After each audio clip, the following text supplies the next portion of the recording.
The Pentagon is confirming tonight the U.S. has established 24-hour surveillance in northern Iraq.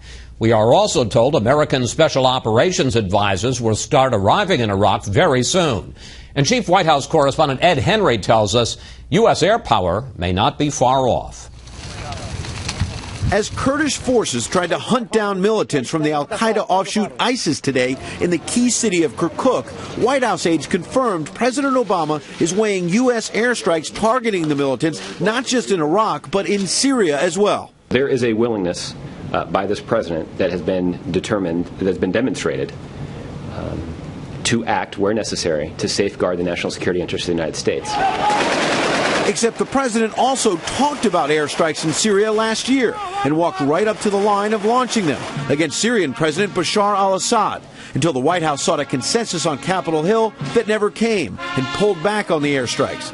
Today, Assad's longtime ally, Russian President Vladimir Putin, spoke by phone with embattled Iraqi Prime Minister Nouri al-Maliki.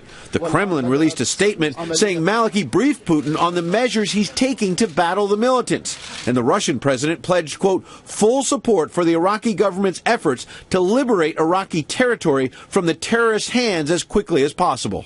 After months of trouble from Putin in Ukraine, U.S. officials are viewing his involvement in Iraq warily. To help stabilize Iraq and support the governing in a non-sectarian, unified manner, certainly, but I don't have any more details of their call. The continued tension in Iraq comes amid more turmoil in Afghanistan.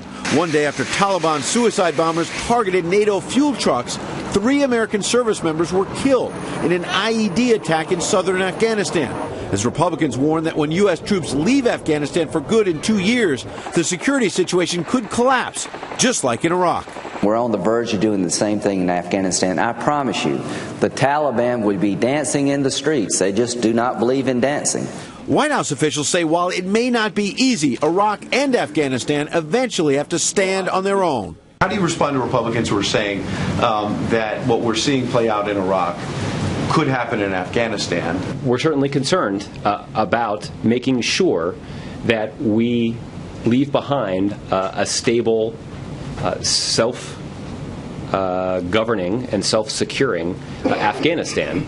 Today, the powerful spiritual leader of Iraq's Shiite majority, the Grand Ayatollah al-Sistani, called for a new government in Baghdad, a clear shot at Maliki, and a sign his days are numbered. Chris? Ed Henry reporting from the White House. Ed, thank you.